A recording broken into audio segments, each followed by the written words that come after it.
Hola, mi nombre es Betsabe Aguirre Nieto, estudiante de la Escuela Normal Superior de México, cuarto semestre, especialidad de Química. Y a continuación, les presentaremos los temas vistos en la primera unidad de la asignatura Equilibrio Químico a cargo de la profesora Arely Rubí Salgado Fernández y por su servidora Andrea Montes Morales.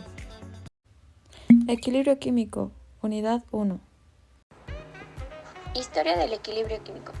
El estudio de la evolución de las primeras ideas de la afinidad química es la base del entendimiento del origen del concepto de equilibrio químico.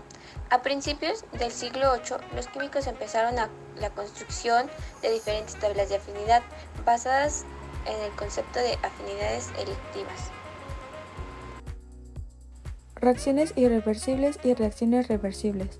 Las reacciones en las que se agotan los reactivos o el reactivo que se encuentra en defecto, reactivo limitante, se denominan reacciones irreversibles porque tienen lugar en un solo sentido. Las reacciones que pueden tener lugar en los dos sentidos se conocen como reacciones reversibles. Las reacciones reversibles en otras reacciones pueden tener lugar en los dos sentidos, pues los productos pueden volver a reaccionar entre sí para dar nuevamente los reactivos, es decir, estas reacciones pueden transcurrir hacia la derecha y hacia la izquierda. Estos procesos se denominan reacciones reversibles y se simbolizan mediante una doble flecha. Ejemplos de procesos reversibles e irreversibles. Los procesos que se idealizan generalmente como reversibles incluyen los procesos reversibles incluyen el movimiento sin fricción, comprensión o expansión restringida, transferencia de energía como calor debido a diferencia infinitesimal de la temperatura, corriente eléctrica a través de una resistencia cero, reacción química restringida, una mezcla de dos muestras de la misma sustancia en el mismo estado.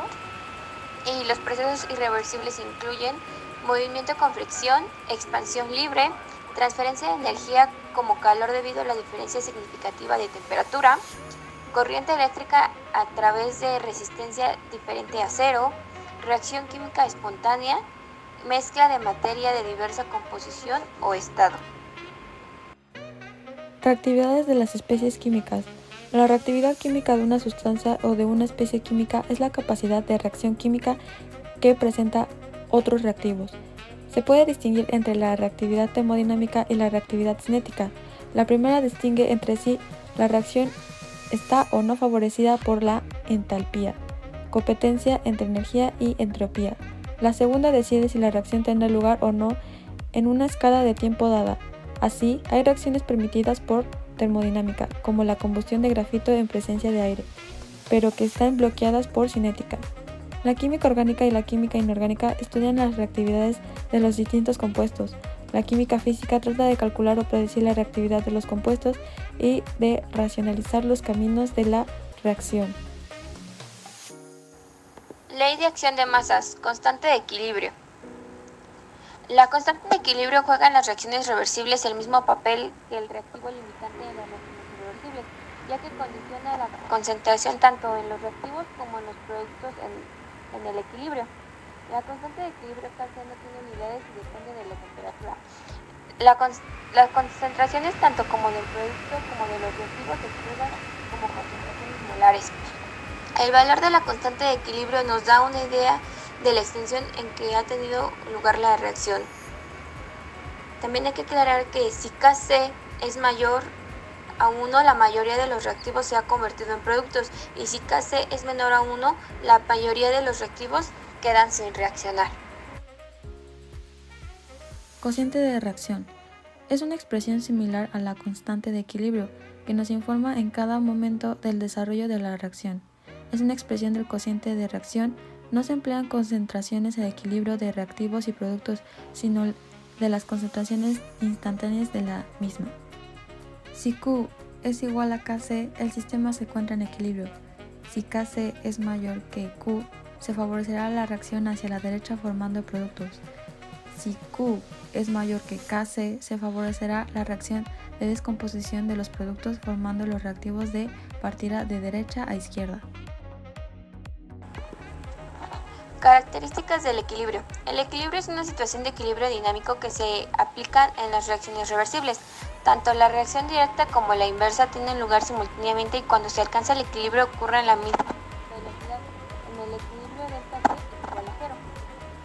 Cuando se alcanza el equilibrio no varían ni las concentraciones de los productos ni de los reactivos, ni sus productos macroscópicas como la presión del vapor. La temperatura es una variable fundamental que controla el equilibrio. La constante de equilibrio que hace depende de la temperatura, de la expresión y la reacción y de su ajuste estequiométrico. Principio de Le Chatelier. Si un sistema que se encuentra en equilibrio se altera por la modificación de factores externos, presión, concentración o temperatura, el sistema reacciona en contra de esa modificación externa y en el sentido de restablecer el equilibrio. Efecto de temperatura. Es la única variable que, además de modificar el equilibrio, cambia la constante de equilibrio. Los aumentos de temperatura favorecen a los procesos endotérmicos y las disminuciones de temperatura de los procesos exotérmicos. Efecto de la presión. Una variación de presión solo afecta a aquellos equilibrios en los que delta es igual a cero. Si aumenta la presión, para compensarlo el equilibrio se desplaza hacia donde disminuye el volumen y por lo tanto el número de moles. En sistemas heterogéneos solo tiene en cuenta el incremento en el número de moles de gaseosos. Efecto de la concentración. Si aumenta la concentración de alguno de los reactivos, ¿cómo disminuiría Kc? Para compensarlo se disminuiría hacia la formación de productos, en un aumento. Equilibrios heterogéneos. Una disolución saturada es aquella que no admite más soluto. Solubilidad es la concentración de una disolución saturada expresada en gramos, litro o en moles. La solubilidad depende de la naturaleza de las sustancias y de la temperatura. Una sustancia se considera soluble cuando la concentración de su disolución saturada es mayor de 0.01 moles sobre litro. Muchas gracias por su atención, eso es todo de nuestra parte.